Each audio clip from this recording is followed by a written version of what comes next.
What's that? Where are we going? I told you, old man, we're going nowhere. Thanks for joining us once again. This is JW Cowpoke on KWTMU with the Graveyard Shift, coming to you from beyond. Tonight we've got Cedar joining us again. He's going to tell a nice little story about a little road trip that he had. Cedar, take it away, please. Someone is desperately confused. Oh, thank you very much, Mr. Cowpoke.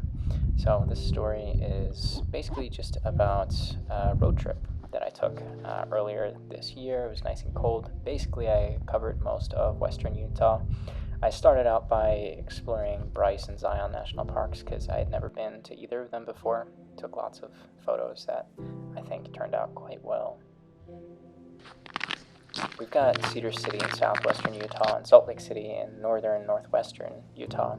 But between those two places, and Utah's huge, by the way, between those two places there really isn't much. There's a few small cities here and there, but the highways are actually just pretty big gravel roads, which I really enjoyed.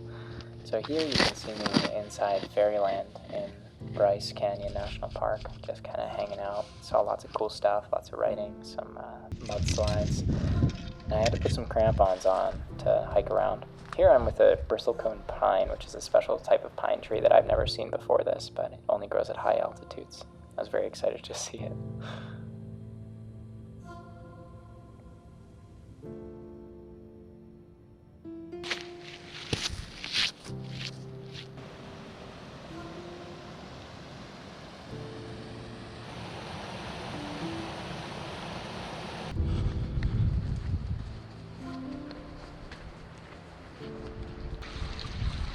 Here I am hanging out in the Temple of Sinawava inside of Zion National Park.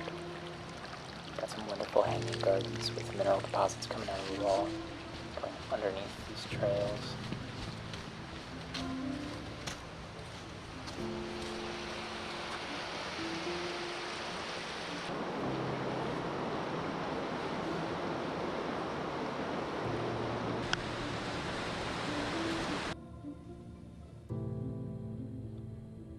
There's another one of those highways that I mentioned earlier. Yeah, so this route that I took is actually the old Pony Express route.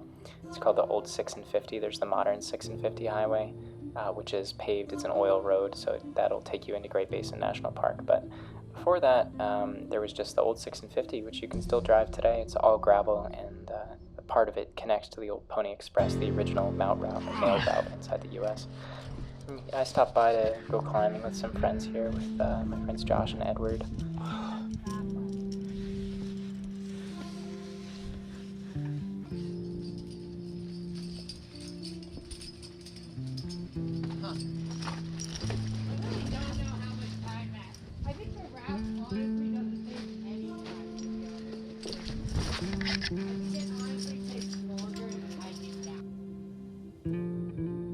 Here I actually set out searching for this. This is the first of our rockhounding adventure after I try and set up my ponytail with super short hair there.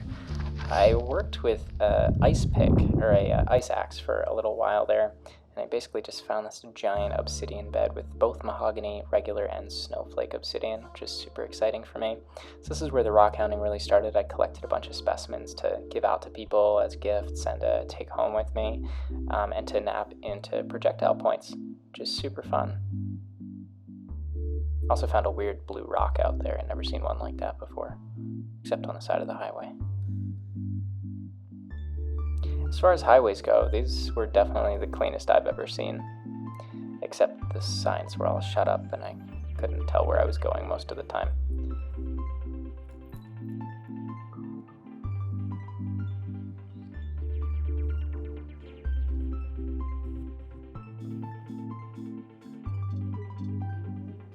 I even found some petroglyphs, and this is the site of the Great Stone Face, which was a very important Mormon landmark for them.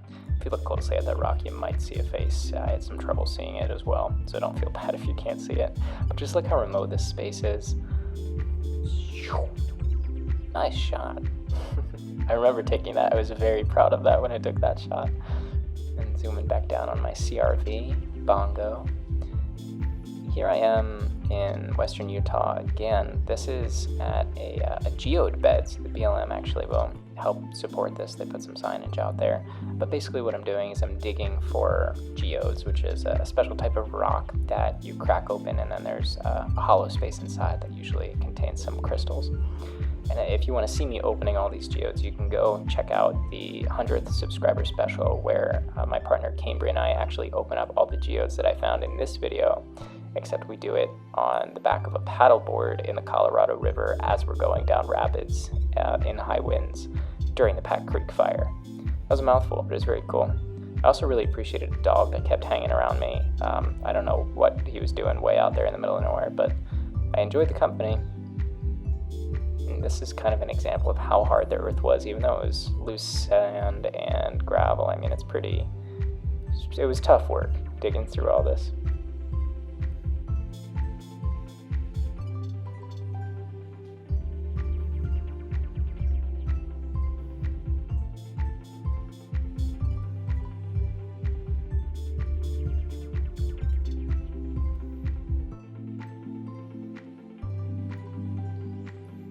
This shot is really, really cool. Look closely here. You can see a great horned owl jump out of the rafters and fly behind me. I'll play it again for you. Look behind me. Great horned owl flies right down out the right side. Pretty cool. You can go back and watch that again if you didn't see it the second time. But I just found this barn abandoned out there, kind of rotting, and an owl just kind of hanging out in there. I think I probably accidentally scared him much more than he scared me, but very fun sighting for me. I was very excited about it.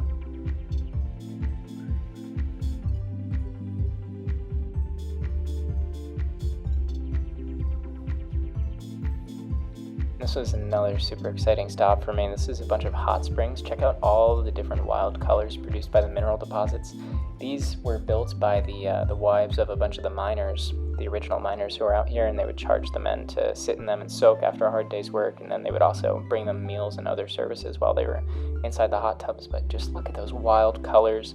You can see the frost on top of the grass as well as the steam coming out of the ground there. It's just so remarkable. Hot springs are absolutely amazing, and they create such wonderful island ecosystems.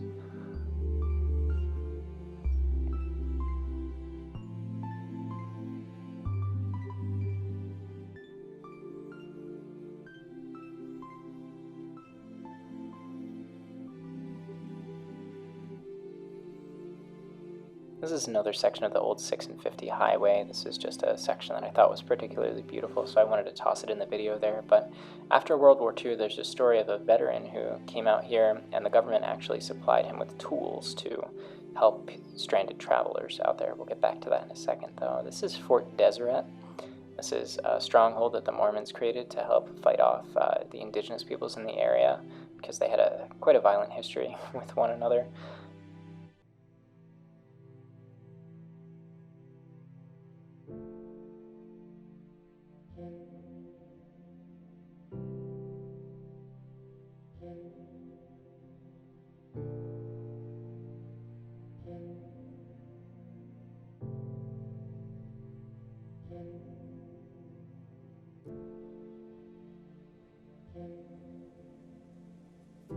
So while I was out here, I got to see a lot of really, really peaceful things, but I also did some things that were a little bit more exciting while I was out there.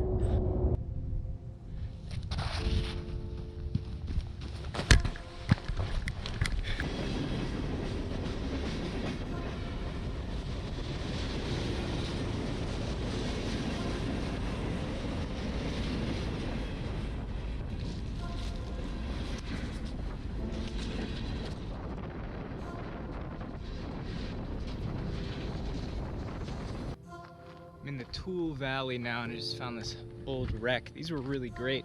They were loved by the mob because you could hide quite a few bodies in the back.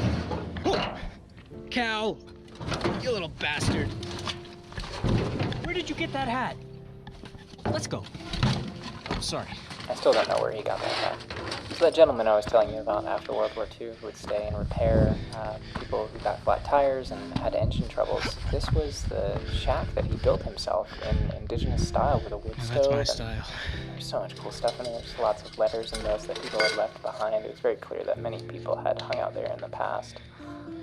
And I left some obsidian for another visitor up there, but you can see the smoke on the interior of the walls, and this wood stove built out of a rain gutter, which is pretty cool.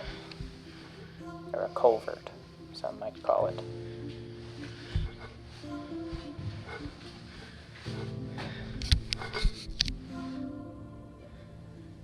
'19, 2017.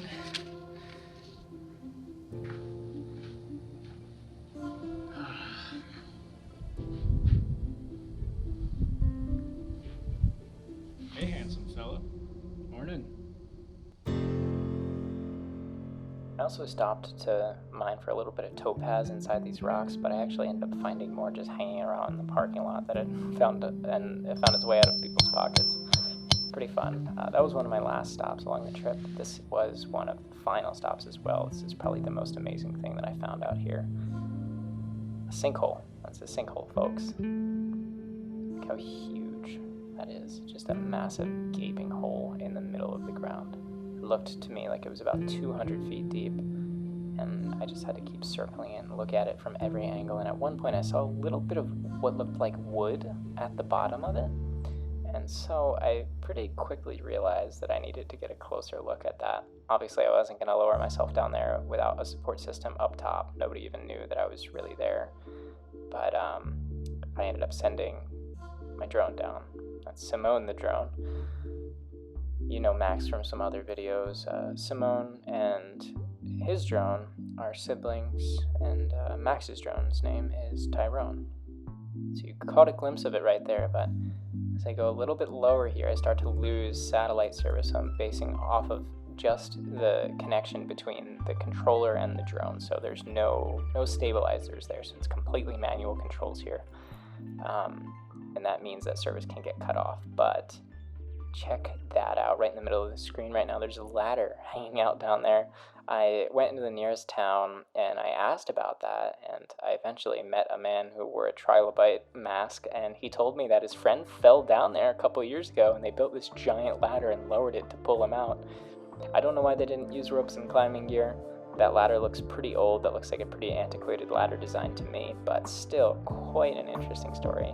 And that just about wraps up my trip. Thank you so much for watching. Thanks for having me, JW. If you enjoyed this video, please consider subscribing and dropping a like, because it really genuinely helps out. And go check out some of the other videos. Go get outside and stay hungry.